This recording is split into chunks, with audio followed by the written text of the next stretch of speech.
Hey Narwhals, I'm your host Luke Narwhal, and welcome back to another weight loss video. Hope you enjoy. Tired of being fat? This kind of thing gets posted all the time.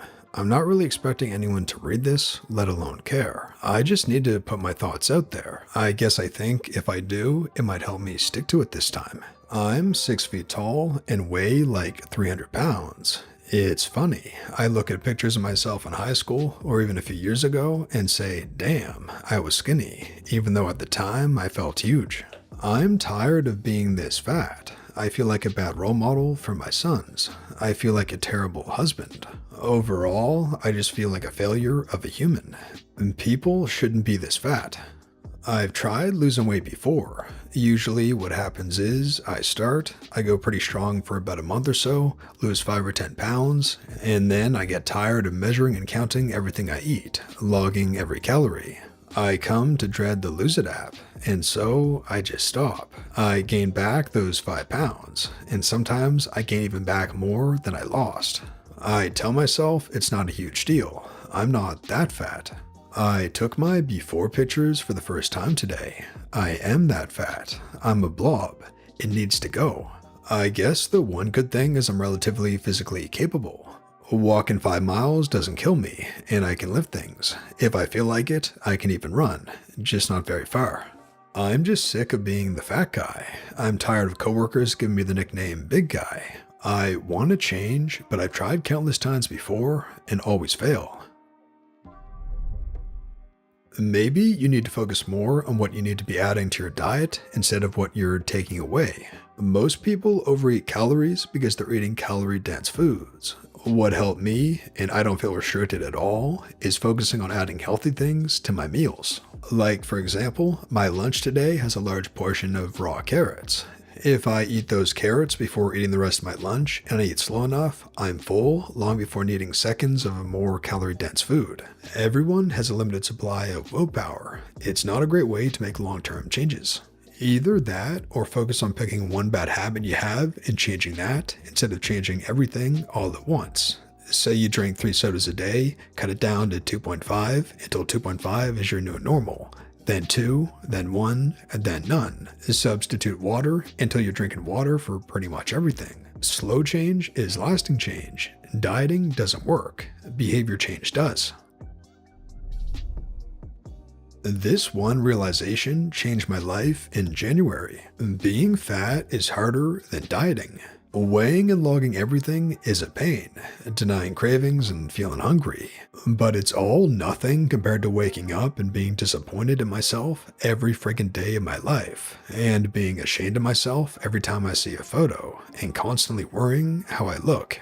Everything about being fat is harder than dieting. You can hate dieting or you can hate yourself, but you'll get used to dieting. Hey, chiming in here as a very short female. I also tried many times before and gave up. My weight always went up and down. I was miserable and obese 6 months ago and had no clue about nutrition or what I needed to do to lose the weight. There were a number of things in my life that sort of led to me actually caring enough or having the mental capacity to take this on. I sort of just did a complete system reboot and read a lot about which foods were protein dense and how to make 1200 calories a day actually work. It's crazy to me that I eat this little and feel this strong. It's now a challenge that I look forward to every day somehow. I think finding a source of encouragement, like wanting to be around for your son's weddings and their future kids, is a big one. Wanting to be there for your wife in your later years, wanting to be able to move comfortably at 70. For me, it was wanting to be able to hike comfortably and run with my rescue dog. It was wanting to be comfortable in my own skin, because I never had been before. It was wanting to be actually healthy, instead of chubby and lacking in vital nutrients. The amount of confidence and comfort I have now is crazy, and I'm not even to my goal yet. I hope you find the motivation and make the changes for yourself and the people who love you. You can definitely do this. My husband is 6'3" and weighed 300 pounds when we first started dating 12 years ago. He lost 100 pounds and has kept it off for a few years now. It really does need to be a full lifestyle change to stick. It can't be dieting or off the rails. That kind of black or white thinking is what leads to yo-yo dieting. Overall consistency, not being perfect, is what leads to lasting change. You don't need to religiously calorie count. You just need to get your portion sizes in check. As a tall, large, active man, you will have no trouble shedding the fat if you make a few simple adjustments to how you eat and stick with it. If you want to make this change permanent, you need to figure out how to control yourself around any high-calorie vices you have. Pizza, beer, fast food, whatever. Eating a McDouble and a small fry once in a while won't make you fat, but eating 2 Big Macs and large fries every day certainly can. Because you've already calorie counted before, you should have a good idea of what tends to sabotage your diet, so you'll need to work on fixing those habits. Find ways to set yourself up for success. Going out for a yummy restaurant meal and worried that you're going to lose control and order everything unhealthy on the menu? Have a nice protein and fiber-rich snack or small meal 30 minutes before you go. If you're not ravenous, you probably won't make such bad choices. Aim to be just a little bit hungry when you're faced with temptation, and it's much easier to rein it in. Stock up the pantry and fridge with low-calorie options for snacks.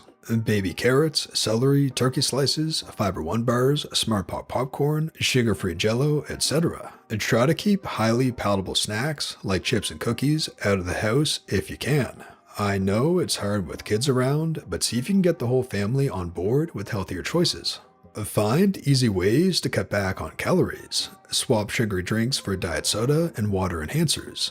Add unsweetened almond milk and stevia to your coffee instead of sugar and cream and milk. Buy 0% Greek yogurt and eat it with berries instead of sugary cereals or granola. Increase the volume and protein of your scrambled eggs by adding egg whites. Cut your rice and mashed potatoes 50-50 with cauliflower. Puree veggies into your pasta sauces and soups. Use PB2 powder instead of regular peanut butter. All those little changes can add up to big calorie savings. Finally, find forms of activity that you enjoy. For my husband, he really got into running, mountain biking, and boxing classes. He put on a ton of muscle and got really fit while doing these things he enjoyed. Sure, you won't always feel like being physically active, but give yourself that little push a few times and the habit will slowly start building. Good luck. When the desire to change and improve your life outweighs the desire to live a comfortable existence with eating whatever you want happens, you'll be able to do it. No one can keep the discipline but you, and you really have to want it with every fiber of your being.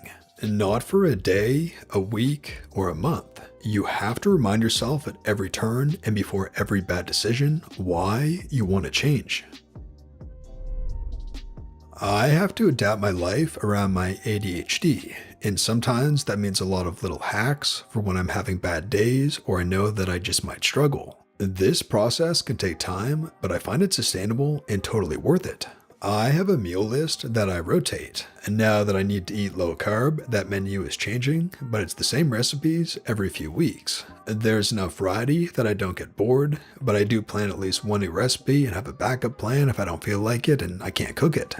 When I have the motivation and the energy, I will weigh and count my calories and carbs, but I do so mindfully. I'll pick a certain container that I weigh it in, so I can visualize what that weight is. So in a week or two when I want to eat that food, I don't need to weigh it, I just grab the container and fill it.